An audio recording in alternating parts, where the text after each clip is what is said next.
Welcome to trading diary. और जो लोग फ्यूचर एंड ऑप्शन में ट्रेड करते हैं उनके लिए ये वीडियो काफ़ी इंपॉर्टेंट होने वाला है, तो आखिर तक ज़रूर देखिए।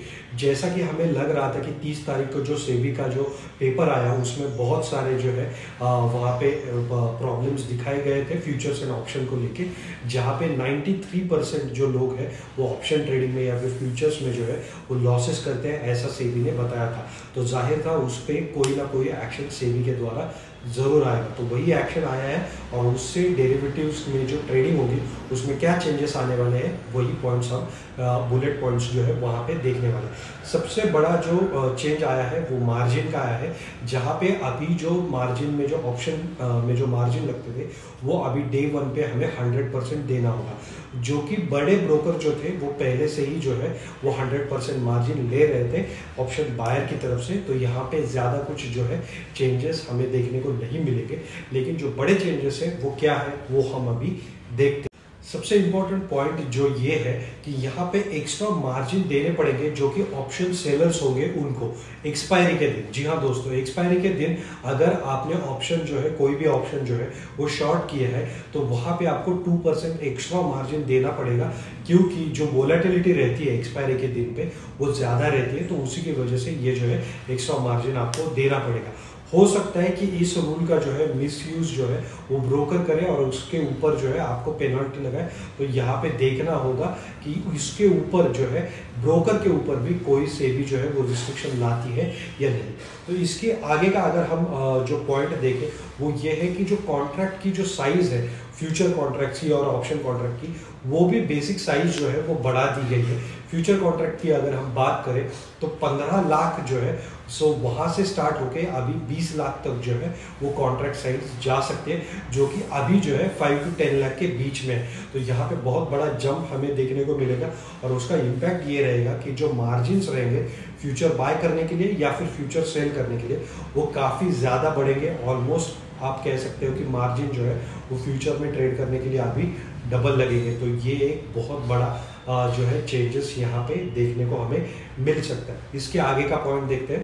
आगे का और सबसे इम्पॉर्टेंट पॉइंट है जो कि ऑप्शन बायर्स, क्योंकि 90% जो लोग डेरिवेटिव्स में ट्रेड करते हैं वो ऑप्शन बायर होते हैं, तो उनके लिए ये पॉइंट जो है काफ़ी इम्पॉर्टेंट है। यहाँ पे जो लॉट साइज है जो पॉपुलर इंडेक्स है उनके बढ़ाए गए हैं, तो वो कितने बढ़ सकते हैं ये हम देखते हैं। निफ्टी की अगर हम बात करें तो निफ्टी की लॉट साइज 60 to 75 जो है इसके बीच में जा सकती है, जिसकी वजह से जो है आपको कैपिटल जो है वो ज़्यादा लगाना पड़ेगा। पहले अगर आप ऑप्शन बाय करने के लिए 2 से 3 हज़ार रुपये अगर आपको लग रहे थे, तो अभी 5 से 7 हज़ार रुपये जो है आपको इन्वेस्ट करने पड़ेंगे। वही चीज़ होगी बैंक निफ्टी में। बैंक निफ्टी की अगर हम बात करें तो अभी 15 का लॉट है, वो बढ़ के 30 to 45 का जो है वो लॉट हो सकता है। यहाँ पे साइज ज़रूर बढ़ेगी, वो कितनी बढ़ेगी ये हमें आने वाले समय में ही पता चलेगा। और उसके बाद अगर हम देखें फिन निफ्टी जो है इसमें भी पिछले 6 महीने में काफ़ी वॉल्यूम बढ़ा है, तो वहाँ पे भी अगर हम देखें तो 60 to 75 का जो है वो लॉट बनाया जा सकता है। तो वहाँ पे भी आपको कैपिटल रिक्वायरमेंट जो रहेगी वो ज़्यादा रहेगी। और ये जो सारे रूल्स है ये या फिर जो साइज जो बढ़ेंगे ऑप्शन कॉन्ट्रैक्ट के ये लागू होंगे 20 नवंबर से 28 नवंबर से जो है ये चेंजेस जो है वो लाएंगे। तो यहाँ पे अभी हम कह सकते हैं 1 month to 1.5 month का टाइम जो है वो अभी भी बाकी है। तो अगर हम ये सारे पॉइंट्स देखें तो यहाँ पे एक चीज़ क्लियर है कि सेबी जो है रिटेल इन्वेस्टर को डीमोटिवेट करना चाहता है डेरिवेटिव्स और ऑप्शन ट्रेडिंग में ट्रेड करने के लिए। और ये ज़रूरी भी है क्योंकि जो पेपर सेबी ने निकाला था उसमें क्लियर इंडिकेशन थे कि 93 to 95% जो रिटेल ट्रेडर है वो ऑप्शन में पैसे गंवा देते हैं, उनको कोई भी प्रॉफिट नहीं होता। तो इसी को प्रिवेंट करने के लिए ये जो मेजर्स लिए गए हैं, तो इसका इफेक्ट कितना आएगा, क्या इससे रियली वॉल्यूम डाउन होगा या नहीं होगा, ये हमें आने वाले 3 से 6 महीने में पता चलेगा।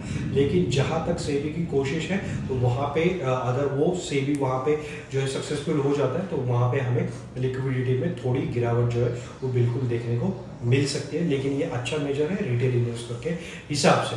लेकिन यहाँ पे देखा जाए तो सबसे ज़्यादा लॉस जो अगर किसी को हो रहा है तो वो है ब्रोकर को।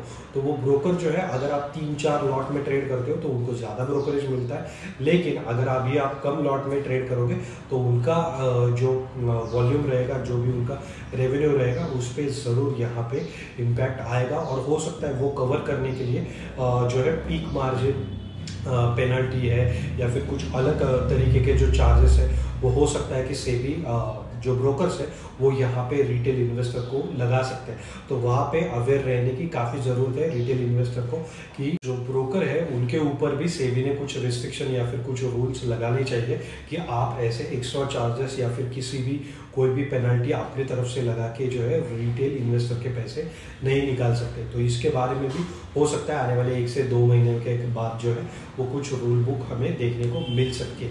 लेकिन यहाँ पे अगर हम देखें तो रिटेल इन्वेस्टर जो है उनको काफ़ी कॉशियस होने की ज़रूरत है। पिछले 2-3 साल में जो लोग आए हैं, खास करके कोविड के बाद, तो उन्होंने ज़्यादा कॉशियस होकर जो है ट्रेडिंग और इन्वेस्टमेंट करनी चाहिए, क्योंकि उन्होंने सिर्फ अपवर्ड मूवमेंट ही देखा है, करेक्शन ज़्यादातर नहीं देखा है। रशिया यूक्रेन का अगर हम क्राइसिस छोड़ दें तो उन्होंने बड़ा करेक्शन नहीं देखा है। तो यही जो लोग हैं वो ज़्यादा सफ़र करेंगे अगर मार्केट में करेक्शन आता है तो ज़्यादातर, मैं हमेशा कहता हूँ, ज़्यादातर आपका 80% जो कैपिटल है वो इन्वेस्टमेंट में रहना चाहिए और सिर्फ 20% जो कैपिटल है उससे आप जो है वो ट्रेडिंग कीजिए। फिर वो कोई भी ट्रेडिंग हो सकती है, इंट्राडे ट्रेडिंग, ऑप्शंस ट्रेडिंग, या फिर आप पोजिशनल ट्रेड कर रहे हो, जो भी है वो सिर्फ उस 20% के कैपिटल से कीजिए। और 80% जो आपके फंड है वो लॉन्ग टर्म इन्वेस्टमेंट में ही एलोकेट होने चाहिए। तो ऐसे इंफॉर्मेटिव वीडियोस के लिए चैनल को लाइक, सब्सक्राइब और फॉलो ज़रूर कीजिए, और हमारे इंस्टाग्राम पेज पे जो है वहाँ पे भी हमें फॉलो कीजिए। इसके अलावा इन्वेस्टमेंट के रिगार्डिंग आपके कोई भी क्वेश्चंस हो तो हमें नीचे कमेंट में ज़रूर मेंशन कीजिए, हम उसका ज़रूर आंसर देंगे। Thank you so much.